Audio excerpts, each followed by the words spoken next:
Guys, Emergent Ventures AI focused most recent fund, $76 million fund, closed in January of 2021. They've made about 14, 15 investments out of that already. Target a 1.5 million check size and a 10% equity stake, and usually hold 3 to 5 million in that fund for their winners, right? That are really taking off in terms of the reserve. They got two partners today looking to scale, really focused on, again, those AI machine learning startups as they look to deploy money in a smart, capital efficient way. Hey folks, my guest today is Anupam Rustagi. He's a seasoned venture investor and has later played a substantial role in over 20 successful technology investments globally, ranging from early to expansion stage and several larger exits. This is a little unique for the show. We rarely have investors on, but Anupam reached out and I said, you know what, let's get him on. He's early stage. He's backed some similar founders that we've backed at Founder Path. So Anupam, we're excited to have you today. How are you? Thank you for having me. Doing You great. bet. Doing great. You bet. I didn't mention this in the bio, so I should. You are now with Emergent.vc. You guys have a sector focus on AI and machine learning tools, or how would you edit that statement? Yeah, Emergent Ventures. We are a 6-year-old firm, seed stage, first check. We lead seed rounds, AI-led SaaS across both application and infrastructure layer, and then we partner closely with founders on building out their, go-to-market, getting to product market fit, and then future fundraising. Yep. And help us understand sort of, I guess, last fund that you guys closed, what was the size and what's your thesis? How many portfolio companies, that sort of thing? Yeah, we are investing out of a $76 million core seed fund. And we would do about 22 to 25 investments per fund, and which is a fairly concentrated approach to seed investing. And there's two of us general partners, and we invest the fund over 3 to 5 years. So that means that we only invest in 2 to 3 deals per partner per year, which enables us to focus on the ones that we've invested in, help them get to the next milestones. And how many partners are on the team today? 2 of us. 2 of you. Okay, 2 general partners, and we have an operating partner, so 3 of us overall. Okay, so you're targeting doing something like 6 deals per year. That's right. Yeah. Okay. I always get perspective from founders, obviously, on, the drying up of equity markets. Getting your perspective would be valuable here. When I look at your guys' deal flow, that fund looks like closed on Jan 1st, 2021, at least publicly in the press. That's what was listed.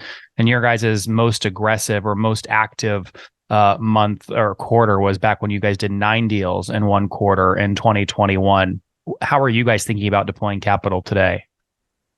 Yeah, sometimes the public reporting and the actual events are a bit out of sync because of when companies announce these rounds. I'd say vast majority of pre-seed seed investments we don't get announced for a while. But yeah, I'd say we've been at pretty consistent 5, 6, 7 deals per year throughout this fund. And that's what we've done in the last 6 months. We've done 3 deals as well. And last year we did 6 deals. So we've been right on pace. And 2021 was about the same as well. So we haven't, when the market is hot, we didn't really ratchet it up too much. And then in what is perceived to be a slower market, but at seed, I'd say it's a pretty thriving market, we've been maintaining a pace. It's really about, how often we meet really high quality entrepreneurs. We see about, I'd say, 600 to 1,000 deals a year. So we invest in about 1% of those. So whenever we see a great founder, we're able to invest. It's an interesting statistic. How do you define deals seen per year? Is that a formal application by a founder, or do you count a casual email from another VC as seeing a deal per year? Yeah, I'd say the 6 to 1,000, of course, that includes a superset of everything that passes our desk.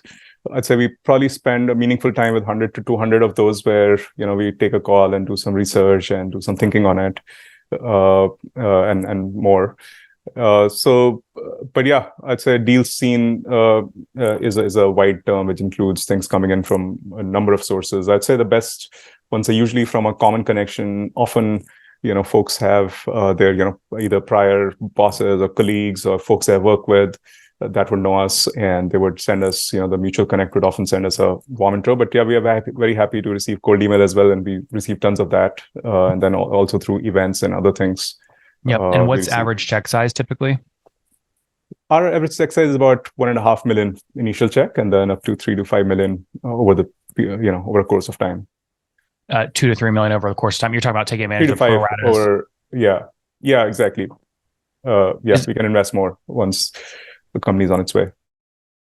Oh, what's going on there, YouTube? Good to see you guys. Now imagine this. You love watching these interviews with SaaS founders, but imagine if we took all of the valuation data out from over 2,807 interviews I've done manually. Saves you a lot of time. Well, we've done this. We've built it into the beautiful interface inside of FounderPath. Check this out. I'll show you how you can access this in a second, but you log in, you connect your Stripe account, you see your valuation real time, you can see what it changed over the past 88 days, and even set goals for valuation this year. Now, the secret to valuation is there's many different ways to value a SaaS business. So the reason you're going to see 3 or 4 different valuations inside of your FounderPath dashboard, this is all free by the way, is because depending on who's doing the buying of your SaaS company, you're going to get a different valuation. A VC is going to pay a different valuation. Private equity firm is different. If you're going to do a minority sale, that's different. And if you sell the whole business, that's a different valuation. You can see all those when I hover over here. Right, so the teal is what a VC would pay, yellow is what private equity, and red is if you sold the whole thing outright. Now, what's cool about this is not built off random data. Again, you guys hear these interviews on YouTube. All these data are built from real-time valuation data points founders share with us on the show. So traction, 1.2 million, seed round, 3.7 raise, they sold 22% of their business. Go in here and filter by the event. Maybe you only want to see companies that have sold the whole business. Well, here are a bunch that have been acquired, the valuation and the multiple. Maybe you're going out right now and you're raising your seed round. Well, go in here and look at all this recent seed deals that went down, what they raised, what valuation they raised at, and what percent that they sold. There's never been a larger data set of SaaS valuations than what you can get now inside of FounderPath, and we're thrilled to bring it to you. All right, we're going to go back to the YouTube video here in a second, but if you want to check this tool out, if you want to jump in and sign up, you can check it out for free to get your valuation at this link, founderpath.com/products/valuations. Or if you go to founderpath.com and hover over products, click on get your valuation here, and go ahead and sign up to give it a whirl. Again, all that valuation data live right inside the platform. I hope to see you there. All right, let's jump back into the interview. Do you in terms of taking advantage of your pro ratas that you earn from your seed deals, do you invest that money out of the same 76 million fund, or do you have a growth fund that you've raised? Yeah, so we can invest up to Series A from the core fund, and we do have an opportunity fund, which is for a select subset, which are scaling at, for larger Series A rounds, and Series B and Series C, our pro rata can be meaningful. So we have another fund from which we can continue investing in a few, select few. Yep. Yeah. So I want to teach founders, since we've got your perspective on the podcast today. If we took a 1.5 million average check size times your target in terms of life of the fund of 25 deals, right? And it's 76 million total fund. Well, 1.5 million times that 25 target deals, uses about 37.5 million of the total capital. You then obviously are reserving for the 3 to 5 million sort of pro rata we just discussed. I think a lot of founders, when they meet a VC, they don't know how to ask questions like, hey, Mr. or Mrs. VC, if we crush it, right, how much are you reserving for us in the future? What are some really smart questions you hear founders ask you in terms of how you think about deploying capital into the future? Yeah, no, that's a really good point. I think great founders are very good at the discovery questions early on. And, when I meet a founder, I always give them a opportunity to ask questions. And I'd say everyone should know, certainly before partnering, what's the reserve strategy, how many overall deals, how many deals they're doing per year, how many deals per partner per year, how many deals has the partner, how many boards is the partner on currently? Do they have time to spend with you? And then also, I'd say the future thing really comes into, if everything is going fantastic, then the pro ratas don't matter as much to founders. But oftentimes, it's not very clear if things are going super fantastic or not. And especially in times like these, that becomes important to have someone who can continue supporting the company. And also, I'd say seed has gotten deconstructed. So I'd say it's very rarely the case the company just does one seed round and then goes straight to Series A. I mean, that of course does happen quite a lot, but in many other cases, the company ends up doing a seed 2 or a seed extension or pre-Series A or pre-seed and seed. And so in that second seed round as well, we can be pretty proactive where we see the company has made requisite progress. And that becomes really important to keep the company going rather than having to go out for another round before they're ready for Series A. What paper are you typically sitting on? Are you doing sort of safe or priced rounds? Yeah, it's a combination of both. So we're agnostic to that. We're happy to work with whatever the founder wants to, as long as safes are always faster and easier. So we are pretty comfortable with that. But yeah, we do equity rounds as well. What should a founder expect to pay in terms of legal fees if you're doing a priced round? Yeah, that's a good question. Varies a lot. There's a pretty wide range, I'd say. For a $3 million round, I would have seen everything from, for a price round, 10K to 50K. It's a pretty wide range. I'd say it's somewhere in the 25K seems to be median. Yep. And how do you, in terms of the fund, the money you guys spend on your legal team to redline back and forth with the founder, does that usually come out around 10, 20, 30K, or how, for a 1.5 million check, what does that look like on your end? Yeah, that's about right. Yeah.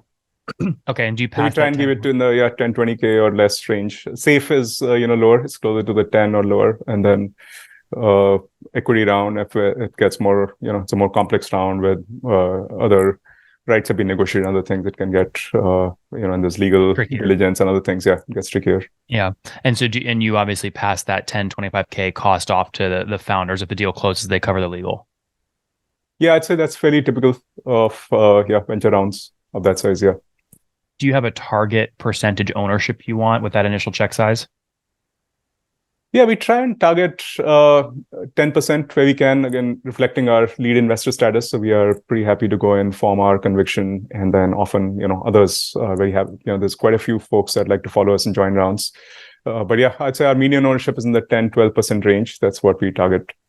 Okay. So, is it fair to say then if someone's looking for a valuation higher than 15 million, right? If you're writing 1.5 check to get the 10% post money, it'd be about 15 million. But if they're valuing themselves above that, they would not be a good fit for Emergent because you can't hit your equity target.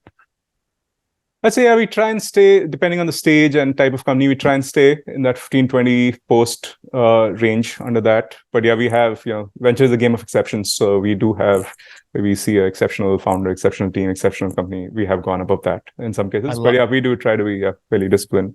I love that statement. Venture is a game of exceptions. Put some color on that. What are some recent exceptions you've analyzed?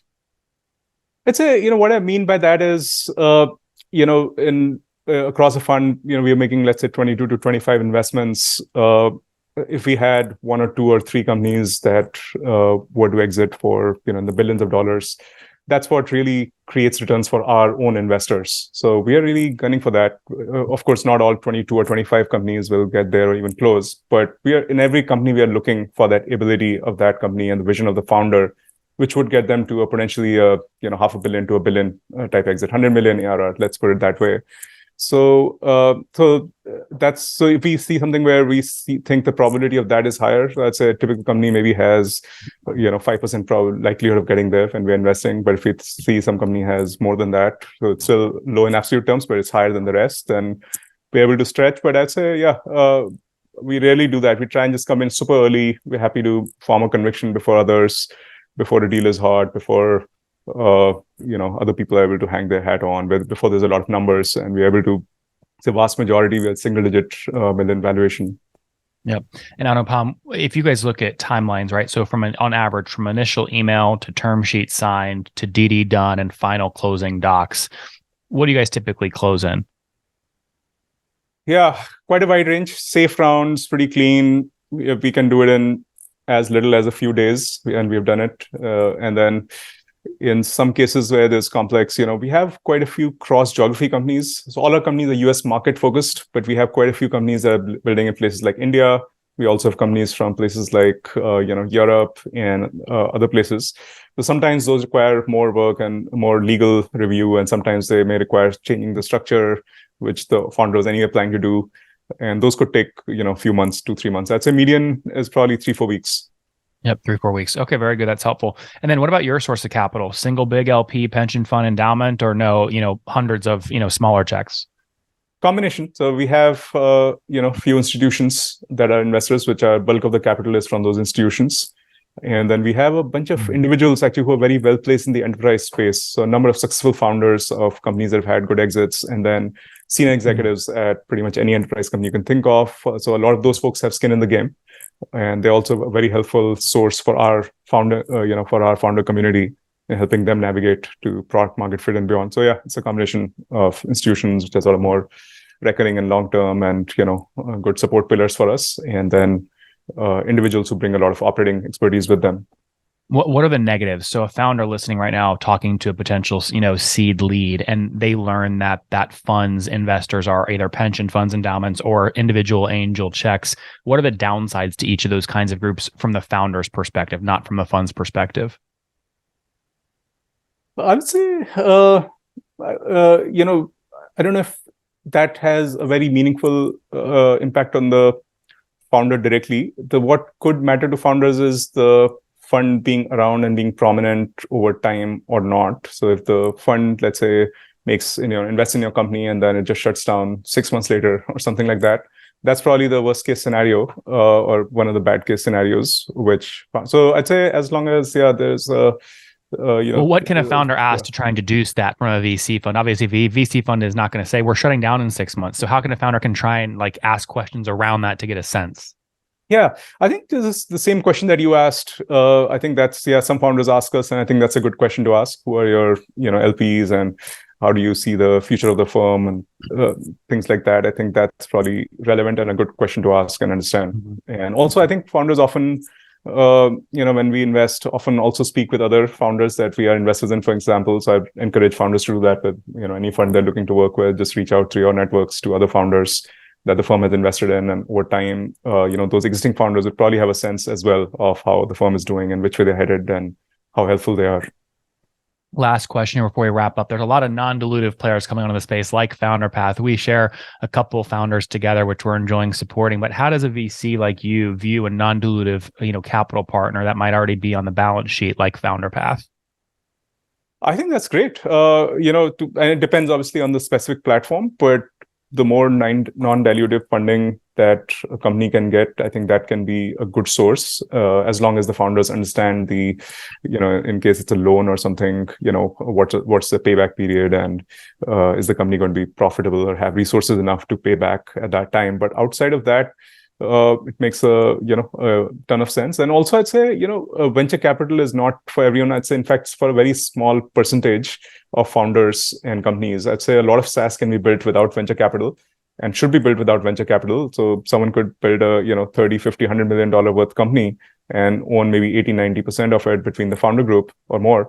And all power to them. I'd say venture capital only makes sense for a small set. And for that set also, non-dilutive funding between rounds or after a round can really help enhance what they can do with the capital that they've raised in the form of equity.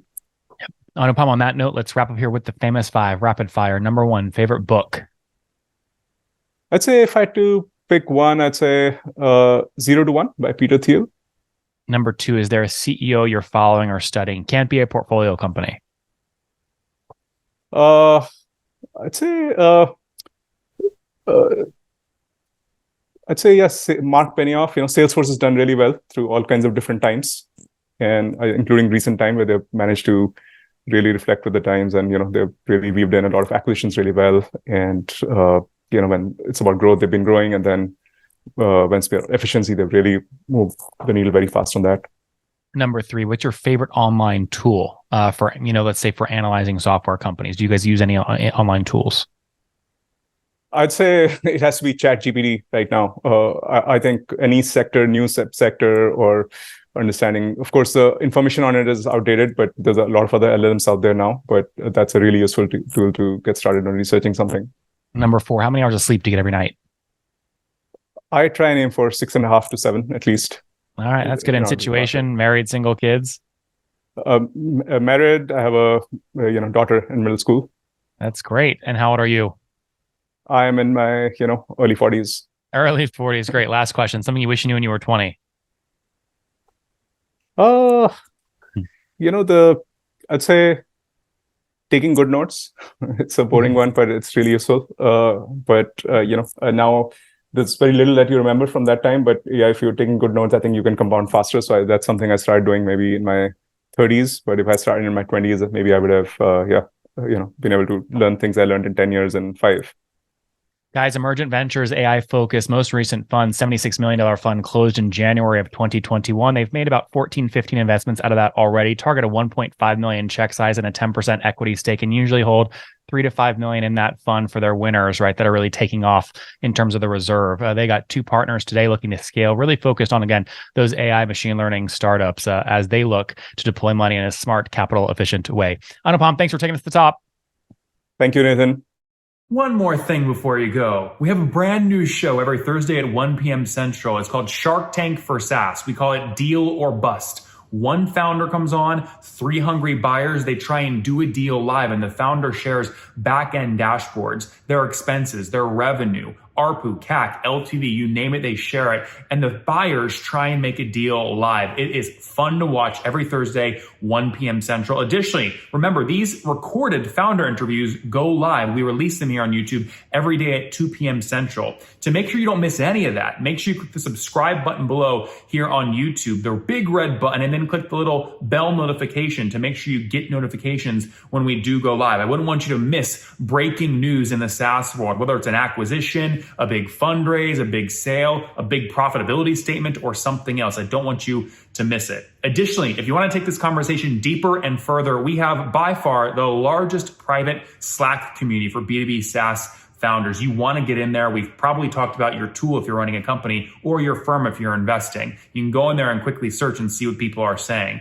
Sign up for that at nathanlatka.com/Slack. In the meantime, I'm hanging out with you here on YouTube. I'll be in the comments for the next 30 minutes. Feel free to let me know what you thought about this episode. And if you enjoyed it, click the thumbs up. We get a lot of haters that are mad at how aggressive I am on these shows, but I do it so that we can all learn. We have to counter those people. We got to push them away. Click the thumbs up below to counter them and know that I appreciate your guys' support. All right, I'll be in the comments. See ya.